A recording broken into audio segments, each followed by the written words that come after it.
दोस्तों आज की कहानी है जीवधारी खजानों के रक्षक। तो यह कहानी आज बहुत ही रहस्यमयी और इंटरेस्टिंग होने वाली है। तो चलिए कहानी को शुरू करते हैं।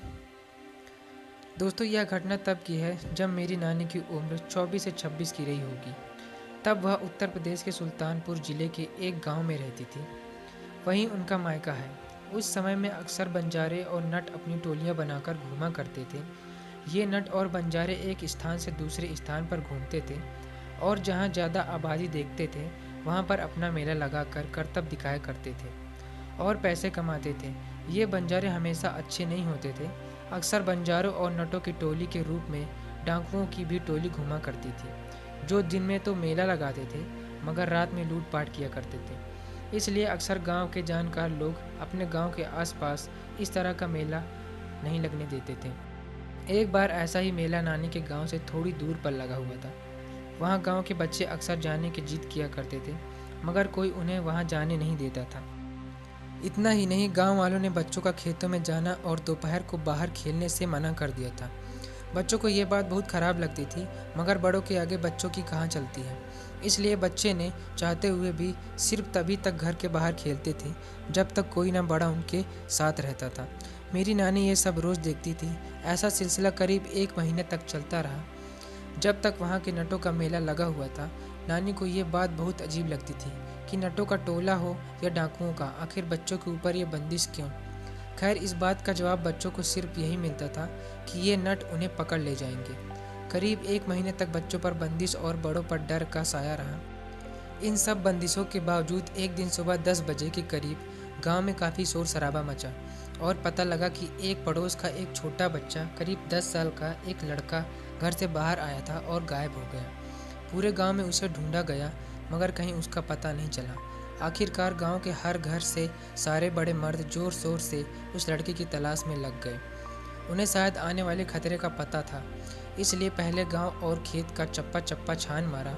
उन लोगों ने जब उस लड़के की गांव में गैर मौजूदगी निश्चित हो गई, फिर वहां के सारे मर्द एकत्र हुए और बिना किसी देर के अपने अपने हंसिए, कुल्हाड़ी, कुदाल वगैरह लेकर चल पड़े उस नटों की टोली की तरफ। उस बच्चों के घर पर रोना पिटना मचा हुआ था। आसपास सब लोग अपनी अपनी शंकाएं जताते और बच्चों को बार बार ढूंढते मगर इसका कोई फ़ायदा नहीं हो रहा था। दूसरी तरफ जब मर्दों की टोली उन बंजारों के मेले के पास पहुंची तो चौंक गए। वहां अब सब खाली था, सिर्फ चूल्हों की राख और तंबू गाड़ने के निशान मौजूद थे। अब सबका शक यकीन में बदल चुका था। बच्चे को कोई और नहीं, वो नट ही चुरा के ले गए हैं। अब गांव के सारे लोग वहीं रणनीति बनाने लगे कि आगे क्या किया जाए। सब ने अलग अलग दिशा में जाने का फैसला किया क्योंकि तब यातायात की इतनी सुविधा नहीं थी। इसलिए उन बंजारों का बहुत दूर निकलना असंभव था। लेकिन उनसे लड़ने का सामर्थ्य सब में नहीं रखते थे क्योंकि वे अच्छे लड़ाके भी हुआ करते थे। इसलिए रणनीति बनाना जरूरी था। फिर सबने तय किया कि हर रास्ते, हर दिशा की तरफ कुछ लोग जाएंगे और पता चलते ही सब एकत्र होकर वहां जाकर उस बच्चे की तलाश करेंगे और वे लोग ना मिले तो दोपहर 3 बजे से पहले सब अपने गांव में एकत्र हो जाएंगे। सब लोगों ने अलग अलग दिशा पकड़ी और अपनी अपनी राह चल पड़े। 4-4 लोगों का समूह अपनी अपनी राह पर अग्रसर था। पश्चिम की तरफ जाने वाले समूह के आखिर उनके निशाने और फिर वो टोला मिला। उन सबके पास वापस जाकर बाकी लोगों को बुलाने का वक्त नहीं था, इसलिए वो किसी मौके की तलाश करने लगे और उनके झुंड में उस बच्चे को तलाशने लगे। लेकिन वहाँ उस बच्चे का कोई सुराग नहीं मिला। फिर उन्होंने ये सोच लिया कि शायद बच्चा इनके पास नहीं है, वरना ये उसे अचेत अवस्था में ही सही साथ तो रखते। वो आशा खोने ही वाले थे कि किस्मत ने उनका साथ दे दिया और उनकी भीड़ से निकलकर एक आदमी नित्य कर्म के लिए कुछ दूर चला गया। पांचों ने फिर उसी से पूछताछ करने के ठाने। वो पीछे से जाकर उसके ऊपर टूट पड़े और 2 लाठी उसके सर पे जमाकर उसे बेहोश कर दिया। फिर एक तांगे पर उसको लाद कर वापस अपने गांव की ओर चल पड़े। वो जितनी जल्दी हो सकती थी कर रहे थे क्योंकि उसके साथी उसको ढूंढने जरूर आने वाले थे। वो लोग उसके लेके आधे घंटे में अपने गांव पहुंच गए। बाकी सब भी वापस आए तो उन लोगों ने उसके सर पर एक मटका पानी डाला और उससे होश में लाए। होश में आते ही वो आसपास वाले गांव को देखकर घबरा गया, लेकिन बिना मार खाए उसने कुछ नहीं बताया। जब गांव वाले मिलकर उसको उसकी सहन शक्ति से ज़्यादा खुराक देने लगे तो वो जान गया कि उसकी जान के लाले पड़ने वाले हैं। फिर उसने बताया कि वो बच्चा कहाँ है। उसने जो बताया उससे सबके होश उड़ गए और उसी वक्त पास के गांव के सीधे तांत्रिक को बुलाने के लिए कुछ लोग निकल पड़े। और बाकी उसे लेकर उस दिशा में निकल पड़े जहाँ वो बच्चा था। उसने बताया कि उनकी टोली के सरदार ने उस लड़के को जीवधारी बनाने के लिए इस्तेमाल किया है। उसकी जान को खतरा है। अगर उसे बचाना है तो या तो उनकी टोली के उसी तांत्रिक को बुलाओ जिसने उसे इस्तेमाल किया है, या फिर उससे ज़्यादा माहिर खिलाड़ी को। इसलिए गांव वाले पास के गांव के एक सिद्ध तांत्रिक को लाने के लिए निकल पड़े। वो तांत्रिक को लेकर जल्दी से जल्दी आ गए और वहीं पहुंच गया जहां पर वो नट वालों को लेकर उससे बच्चे का पता लगाने ले गया था।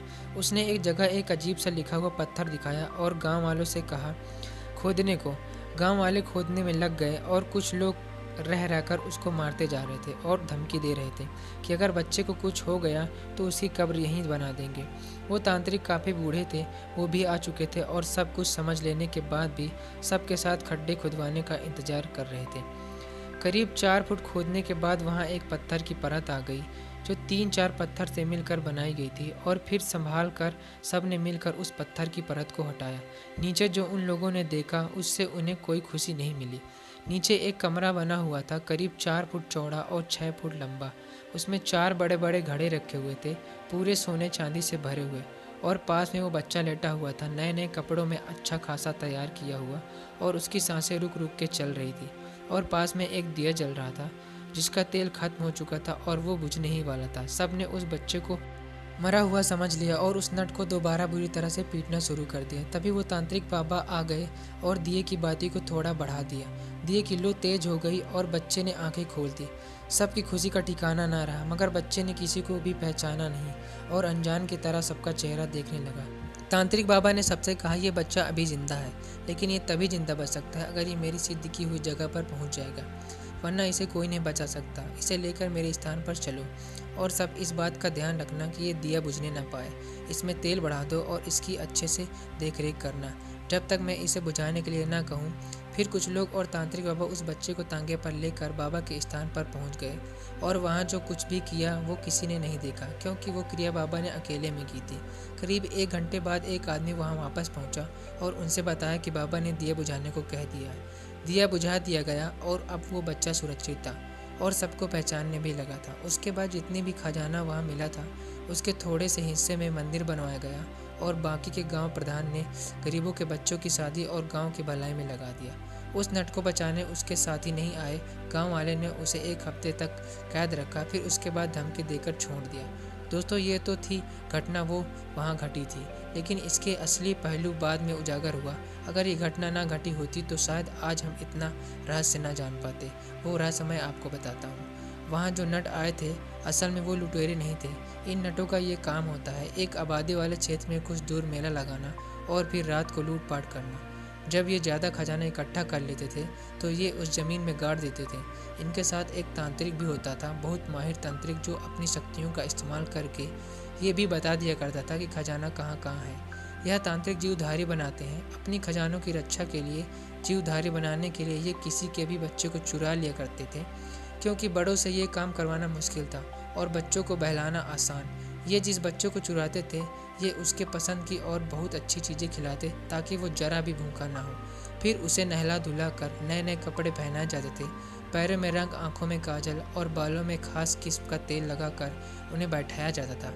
फिर तांत्रिक अपनी क्रिया करते थे जिसमें वो बच्चा अपनी सुध-बुध खो देता था। उस बच्चे को भिन्न भिन्न शक्तियों से सुसज्जित किया जाता था और उसके नाम का दिया उसके बगल में जला दिया जाता था। उसके बाद उसके सामने उस कबीले का सरदार आता था और कहता था, देखो मुझे और अच्छी तरह पहचान लो, ये खजाना मेरा है और तुम इसके रक्षक हो। जो मेरे सिवा मेरा खजाना लेगा तुम उसको जिंदा नहीं छोड़ना। मैं वापस आऊँगा और अपना खजाना ले जाऊँगा, उसके बाद तुम आज़ाद हो जाओगे। ऐसी तांत्रिक क्रिया के बाद वो बच्चा उस इंसान को नहीं बल्कि आत्मा को पहचान लेता था। फिर वो उस खजाने के साथ उस गड्ढे में दफन कर चले जाते थे। जैसे ही दिया बुझता था उसकी आत्मा एक अत्यधिक शक्तिशाली शक्ति का रूप ले लेती थी और महीने, साल या सदियों तक अगर वो ना आए तो भी खजाने की रक्षा करती थी। फिर वो इंसान चाहे इस जन्म में आए या फिर किसी और जन्म में, ये शक्ति सिर्फ उसकी आत्मा को ही पहचानती थी और खजाना लेने से नहीं रोकती। अक्सर आपने देखा होगा कभी कहीं किसी को खजाना मिल जाता है, ये जीवधारी उनकी आत्मा पहचान कर उन्हें खजाना लेने से नहीं रोकती। दोस्तों, ये कर्म निर्दयी होता है, लेकिन इसका इस्तेमाल राजा महाराजा भी किया करते थे। लेकिन उस समय में इंसान बहुत ईमानदार हुआ करते थे जो खुद राजा की खातिर जीवधारी बनने को तैयार हो जाते थे। आपने देखा होगा कि इन जीवधारियों को अक्सर कुछ तांत्रिक हरा देते हैं। केवल उन्हीं जीवधारियों के साथ संभव हो पाता है जो बाल अवस्था में ही जीवधारी बनाए गए हों। लेकिन राजा महाराजा के जीवधारियों को हराना संभव नहीं होता, क्योंकि वो अपनी मर्जी से युवा अवस्था में अपना बलिदान देते हैं और बहुत अधिक शक्तिशाली हो जाते हैं। उनकी ईमानदारी ही उनकी सबसे बड़ी शक्ति बन जाती है। कहानी पसंद आई हो तो वीडियो को लाइक करें और ऐसी ही कहानी सुनने के लिए हमारे चैनल को सब्सक्राइब करें।